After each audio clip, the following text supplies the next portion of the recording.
Okay, everyone, we are going to go ahead and get started. Thank you so much for joining us today for our IRIS Masterclass on having conversations with your patients about the IRIS exam. My name is Lauren. I'm an educational specialist here at IRIS. And I'm Corey. I'm another educational specialist at IRIS. Say that 5 times fast.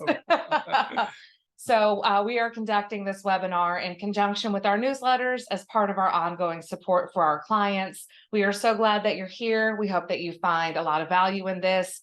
In case you don't know, all of our webinars are recorded. We provide those links in upcoming newsletters, and we also have all of them posted to our YouTube channel.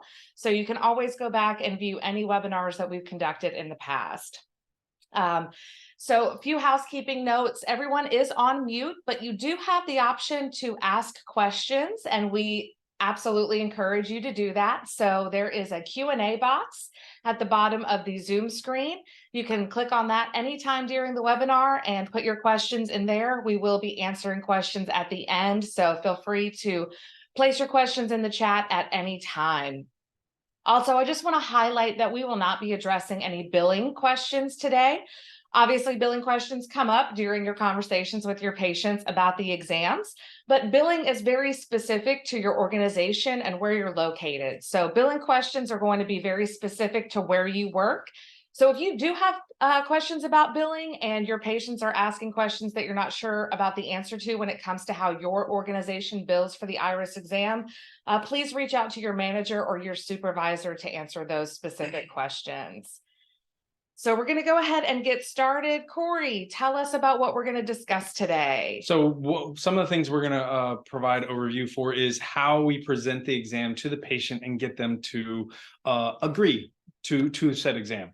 We're also going to explain to you how we explain the patient to the patient, and then how we, what the conclusion is, what happens after the exam as well, and any frequently asked questions from patients and stuff. We'll cover some of those as well. Absolutely.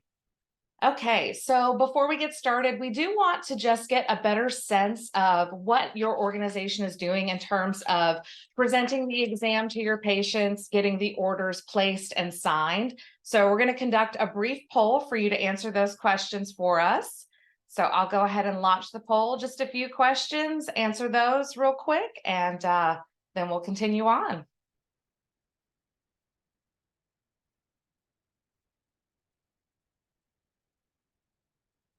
All right, I see a few answers already. Keep them coming.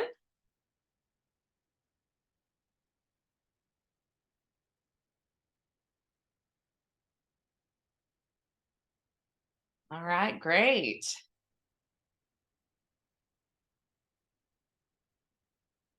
Looks like almost everyone has answered. We'll give a few more moments and then we'll go ahead and end the poll.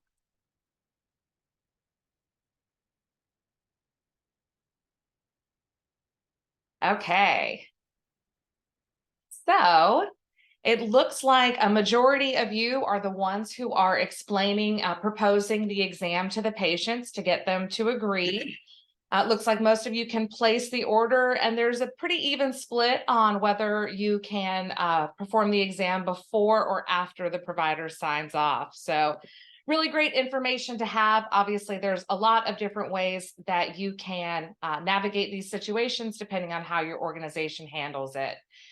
If you are the one proposing the exam to the patient, there's just a few things to keep in mind. So this exam is for any patient who is over the age of 18, who has diabetes, and who has not received a diabetic eye exam within the last calendar year.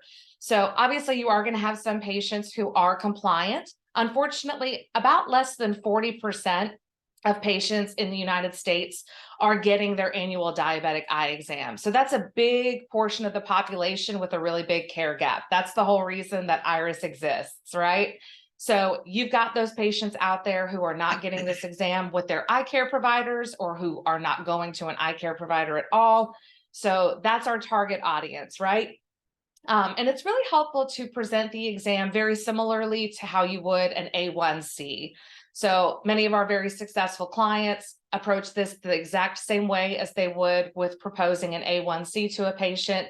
This is part of your diabetic health maintenance. It's something that needs to be done. You're due for it, and we can complete that for you right here today. Won't take long at all. And that way your patient understands that this is just another piece of the puzzle and helping to manage their diabetes and be on the lookout for anything.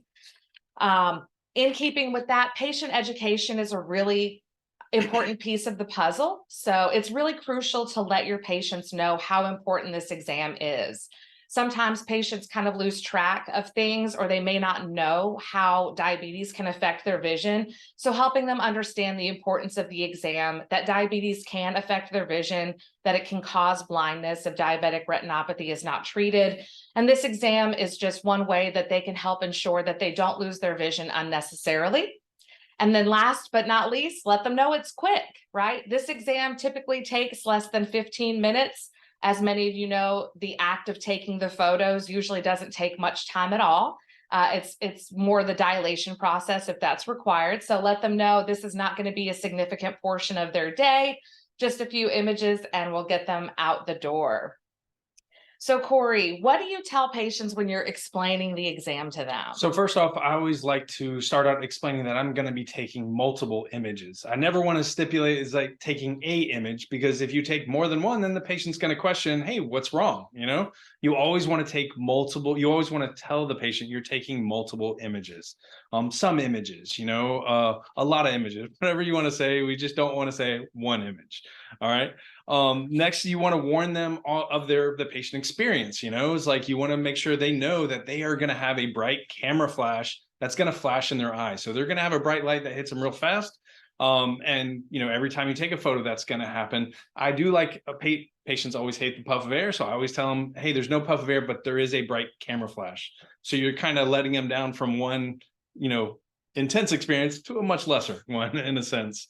And then depending on the camera type, you're going to give the directions to the patient. If it's a handheld, hey, I'm going to get up close into your bubble. I'm going to lightly touch your temple, your forehead, move the camera in closer.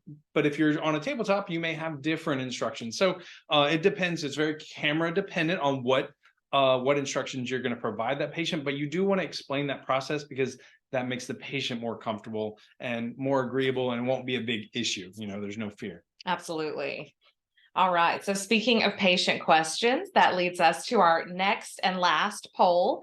So we all know there's some common questions that your patients are going to ask you about the exam, and we thought it would be fun to hear from you about the most common questions that you receive from your patients. So I'm going to go ahead and launch that poll. This one, you can select multiple answers. So if there are more than one question that you get frequently, you can go ahead and select multiple choices for this poll. And we'll give you a few minutes to answer.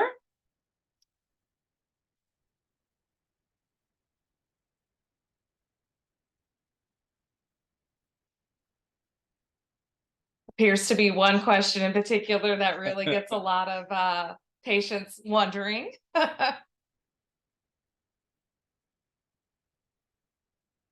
Give you just a few more moments, and then we'll go ahead and end the poll.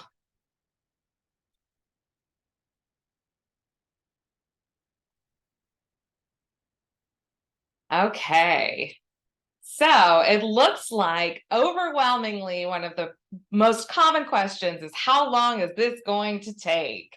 So we're going to go ahead and talk a little bit about the answers to these questions. In terms of how long this is going to take, we usually say less than 15 minutes. The process of taking the photos really doesn't take much time at all. It's really about whether or not the patient has to sit in the dark to have any time to dilate, and whether you have to administer drops if your organization uses drops.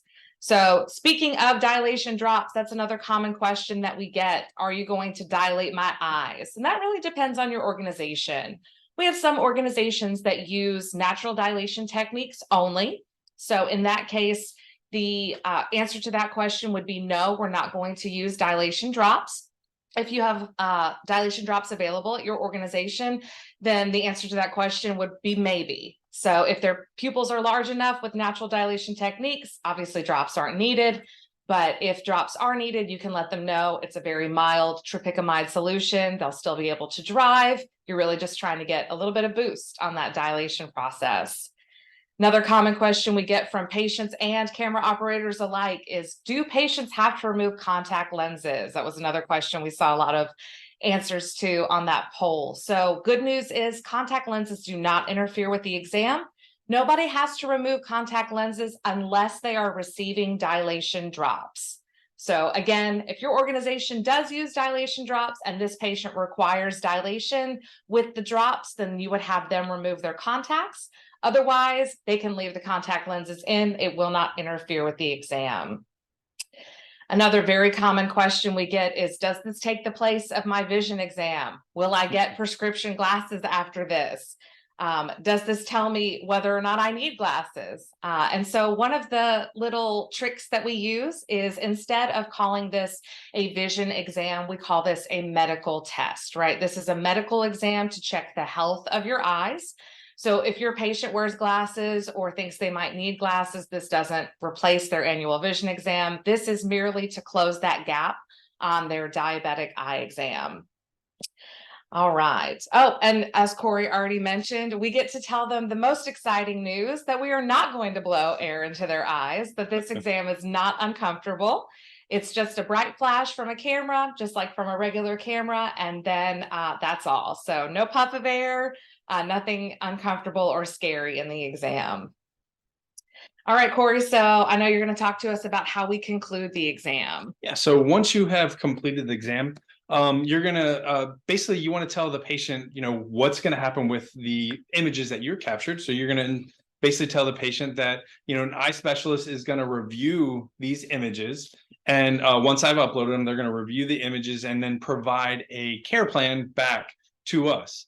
Normally that care plan come back within 1 to 2 days. I always like to give you a little bit of breathing room. So I always say, hey, we'll have the results within a week, because it has to come back from the grading center. And then also the provider has to review it. And then we're going to come up with the next steps, if you need to just come back next year, or if you have some other step, with some type of pathology. So I normally just instruct the patients, hey, you'll get the results within a week, but if you deliver them in 3 days, that's a win for you and for the patient. They're going to be much more excited, but you give that little buffer for yourself. Our goal again is the results will be returned to you within 1 to 2 business days is our ultimate goal. Now that's kind of the time frame, within a week and all that fun stuff. So once you have the results, there are some best practices that we like to talk about. We don't sorry, I'm getting off. All right, so basically what we want to do is just some tips and tricks for you. One thing I don't like to do is I don't like to show the patient the images I capture. And that's because normally you'll get more questions than you can provide answers to.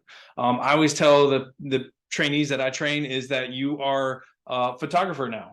That's all you do. You take photos. You don't diagnose anything. You are an ocular photographer. Put that on your resume, everybody. It's good to have that on there. Professional photographer. Whenever you've completed the exam, I like to crack the door a little bit more, allow the ambient light to come back in. And then the last is, sometimes you'll have patients who will complain about spots in their eyes. And if you have them, once you get the lights on, you have them look up and look at the lights, then that will actually remove that little glare. It kind of goes away pretty quick. So. Yeah, that's a good trick. I love the one about cracking the door open, because if you go from a completely dark room to turning the lights on, it feels very bright. So cracking the door open can be really helpful. Just a reminder, we are accepting questions throughout the webinar. You can use that Q&A box at the bottom of your screen to send us questions. We'll be answering them here in just a few moments. I see a few have already been submitted, but just wanted to let you know you can send those questions to us anytime. So another resource that Iris has developed is a sample script. So this is something that can be really helpful for you to use when you are trying to develop your own script. And so I'm going to share that to our screen real quick. So this is just an example of a sample script that Iris has developed. Don't worry about reading everything. We are going to send these to you. So we have one script for camera operators who use a tabletop device, and one script for camera operators who use handheld devices or Remedio devices. So This is a really helpful resource as you are getting comfortable with explaining the exam. This is also really helpful when you're training your coworkers. So as you're cascading that training throughout the organization, you have new people come in, you can use this script or give it to them, the new hires. So as you're training them on performing the exam, they can reference this while they're developing their own way of explaining the exam and performing it. So we will be sending this script out to everybody in attendance today. We'll send both versions. So regardless of which camera your organization uses, you will have the sample script that aligns with your workflow. All right, so now we're going to role play the exam. I am going to be pretending to use a handheld device. This is our Remedio camera. Will probably look familiar to a lot of you. And Corey is going to act as my patient. Go easy on me, Corey. Yeah. Don't be a difficult patient. All right, Corey. So thank you so much for coming to see us today. How are you doing? Doing well. Good. Glad to hear it. My name's Lauren. I'll be taking care of you today. So Corey, I know that you have diabetes, and I just wanted to let you know that I see that you're due for your annual diabetic eye exam. In case you're not aware, diabetes can cause vision issues and blindness if left untreated. So good news is, as part of your care today, I'm going to be able to perform that exam for you right here in the office. I'm just going to take a few pictures of your eyes. It won't take very long at all. So I just wanted to let you know that's going to be something we do as part of your visit today. Do you have any questions for me? When do I get my prescription? Those are very spiffy glasses you have there, Corey. So this does not take the place of your annual vision exam. This is a medical test. We're going to look at the back of your eyes to check the health of your eyes. So you do still need to go to your optometrist to get your glasses prescription. So this is really just checking to see if diabetes is affecting the health of your eyes. Okay. Is it going to hurt? Good question. The good news is this is not going to hurt at all. There's no discomfort or pain, no puff of air or anything like that. You'll just see a bright flash from my camera when I take those pictures. Okay, fine. You can torture me. All right. Awesome. So as we present the exam and answer those questions, put the patient at ease. Now we're ready to perform the exam. So obviously exams should be performed in a dark room. The darker the room, the better. We will not be in a dark room for demonstration purposes, but just so you know, that is the recommendation, as dark as you can get it, depending on the setting that you're in. So typically what we do is we'll bring the patient into the room, get them settled, or if they're already in the exam room and we come in, we just want to make sure that those lights get turned off as soon as possible. So Corey, I'm going to go ahead and turn the lights off so your eyes can start to naturally dilate. This will allow me to take the best pictures possible. I'm going to leave the door cracked while I go ahead and clean my camera.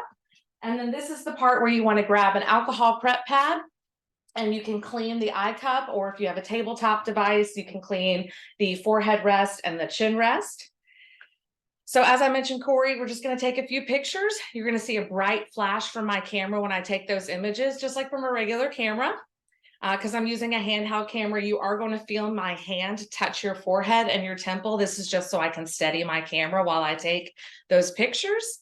I'm also going to be quite close to you during the exam. So I'm going to be in your bubble just a little bit. Any other questions for me? Okay. And see, Corey is a good patient. He already knew to take off his glasses. So Corey, I'm going to have you cover the eye that I'm not taking a picture of, and then I would perform the exam. So click, click, beautiful pictures. All right, Corey, we've gotten the images that we need, and I'm going to send those up to an eye specialist for review. And we'll have those results back to you just as soon as we have them. Do you have any questions for me? I'm good to go. All right. So I'm going to go ahead and crack the door open so our eyes can get adjusted, and then I'll turn the lights on. If you have any spots, you can just look up at the light and that'll wash those out. Perfect. Thanks so much. Thank you. All right. So it can just be that easy.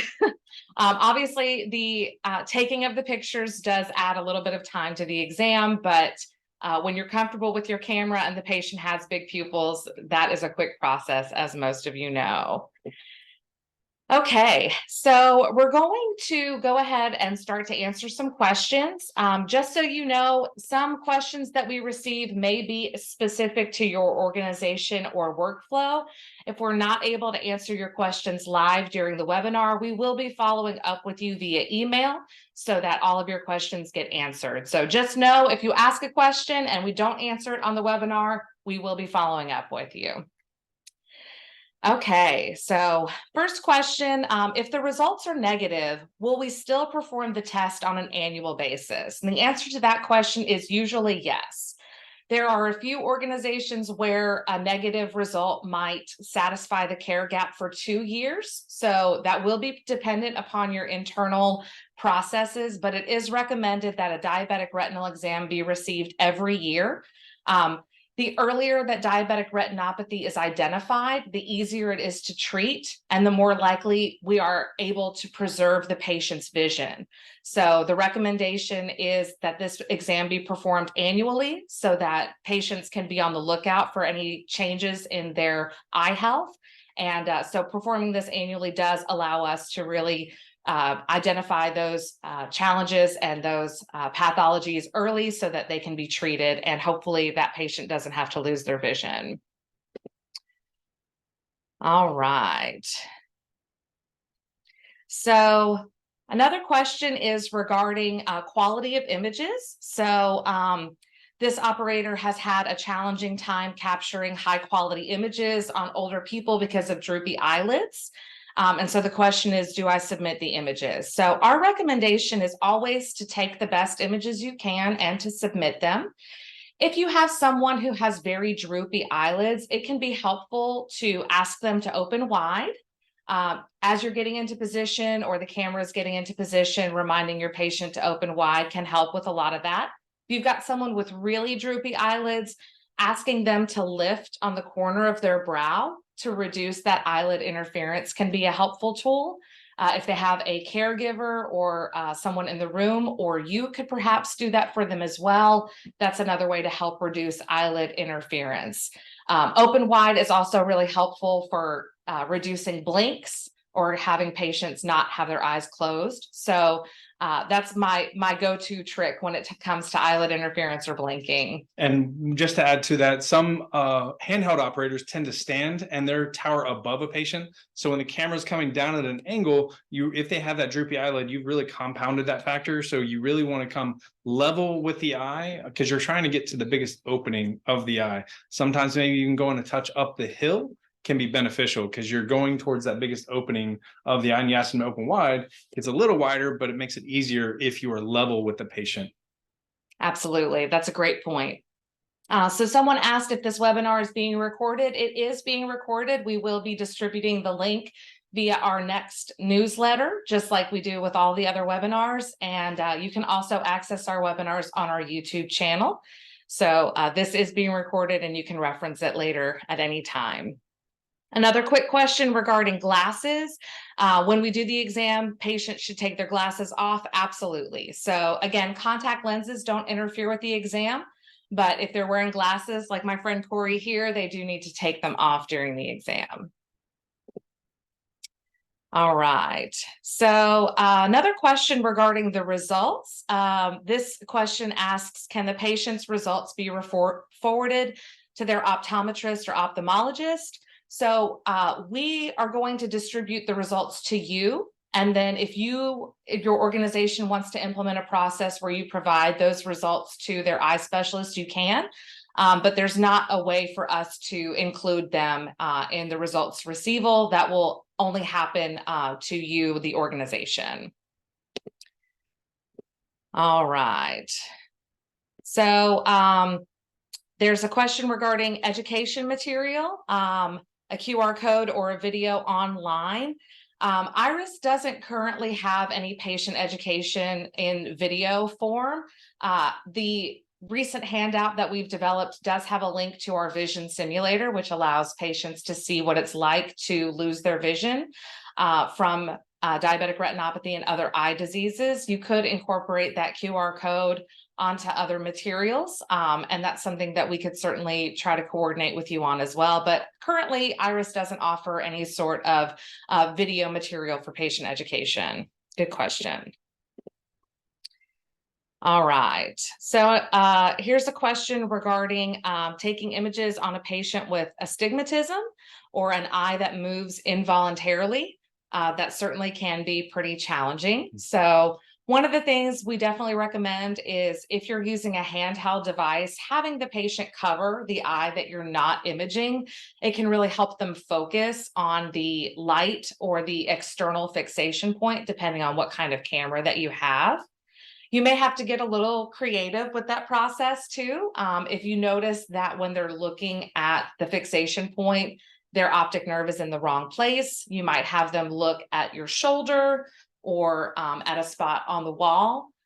So if you've got someone with that condition and it's making it challenging, you can see if directing them to look in another place will be beneficial.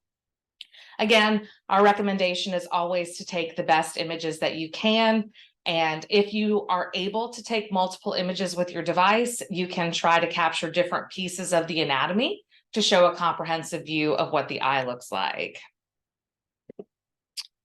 All right, Corey, I know you like talking about dilation processes, so I'm going to let you answer this question. How long should we wait before considering using the dilation medication, the tropicamide drops?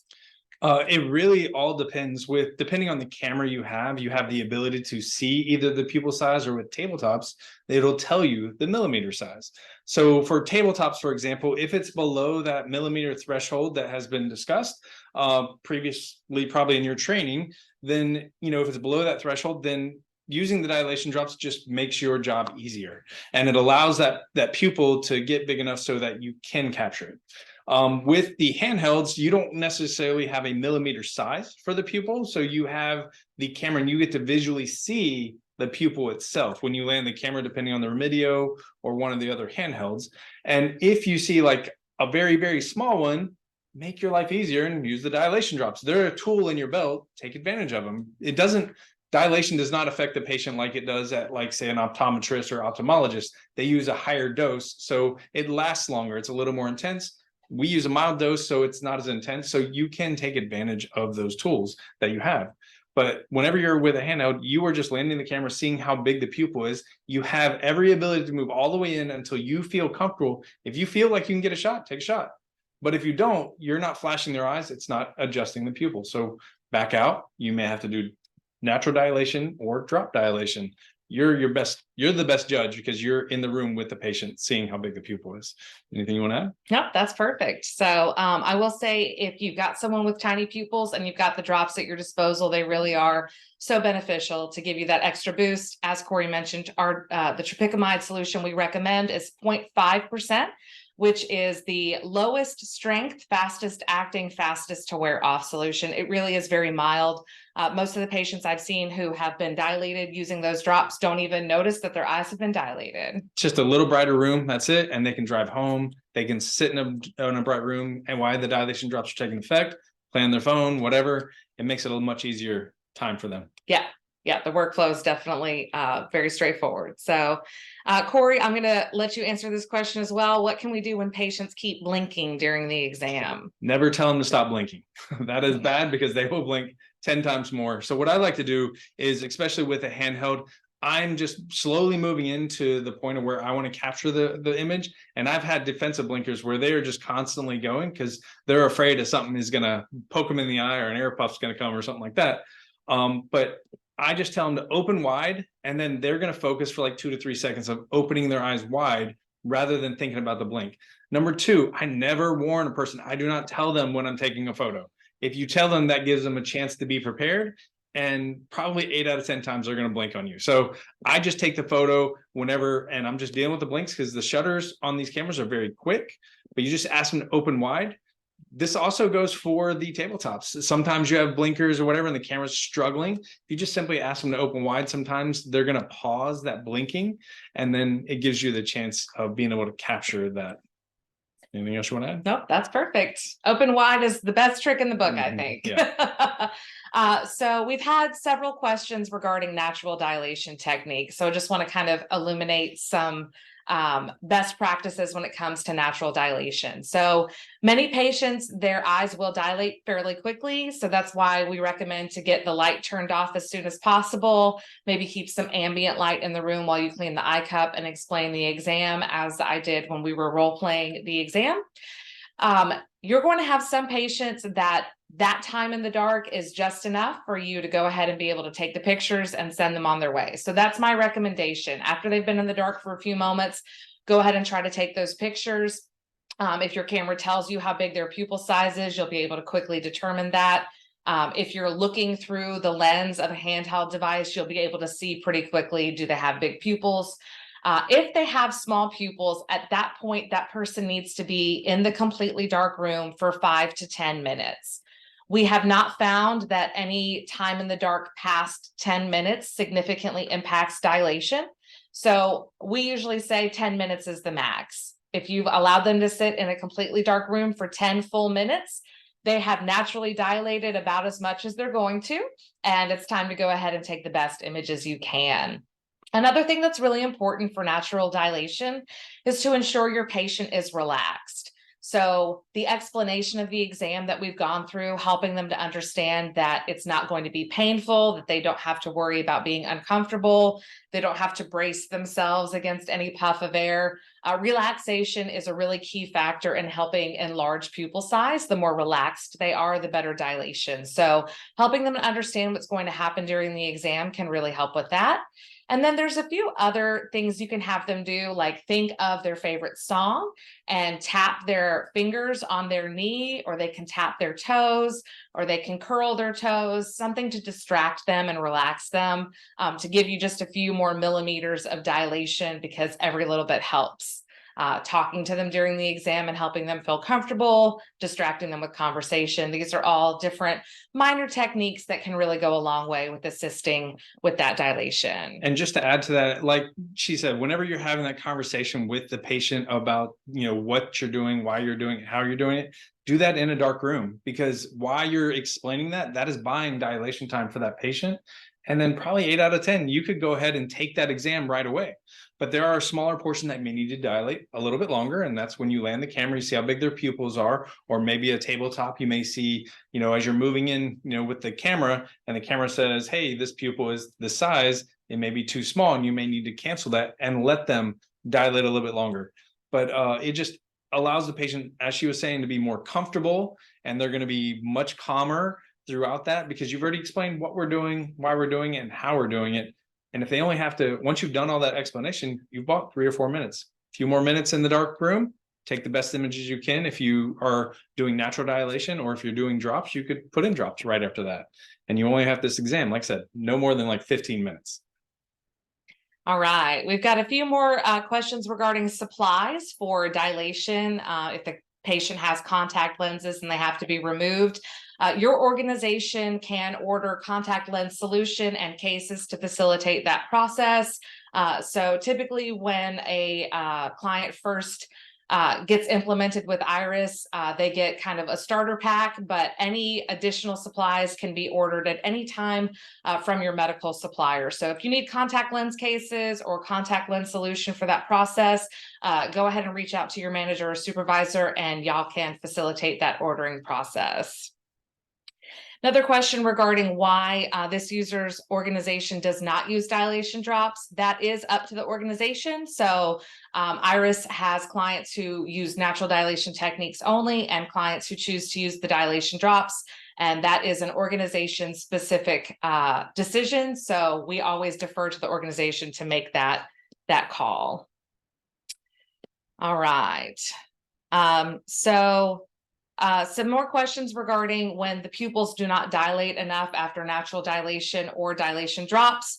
Our recommendation is always to send the very best images you can, even if they're not ideal. So we want you to use all the tools in your tool belt, like Corey mentioned earlier, to get the highest quality images possible. But if you're not able to do that for dilation purposes, or because of some kind of medical condition, regarding astigmatism, we really recommend that you send the best images you can, because if they can detect any pathology in the images, then that image is still gradable. So as our CMO likes to say, something is better than nothing. And you have a chance. Every image you capture, you have a chance of saving their eyesight.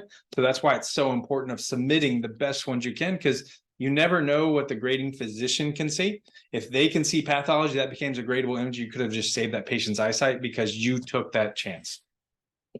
All right. Some additional questions regarding eye diseases that will interfere with the eye exam or contraindications to performing the iris exam. So there are no contraindications to performing the exam, no eye condition that will preclude you from being able to take the images of your patients. You may run into some situations where if they do have some type of eye disease, it may affect the quality of the images. So cataracts can cause images to look cloudy. If they have a cataract lens replacement, you might see a little bit of a halo or a reflection on those images. Again, this is not a contraindication to performing the exam, just something you might observe on the images. So I feel like I'm starting to sound like a broken record, but again, we would recommend that you take the best images possible and submit them.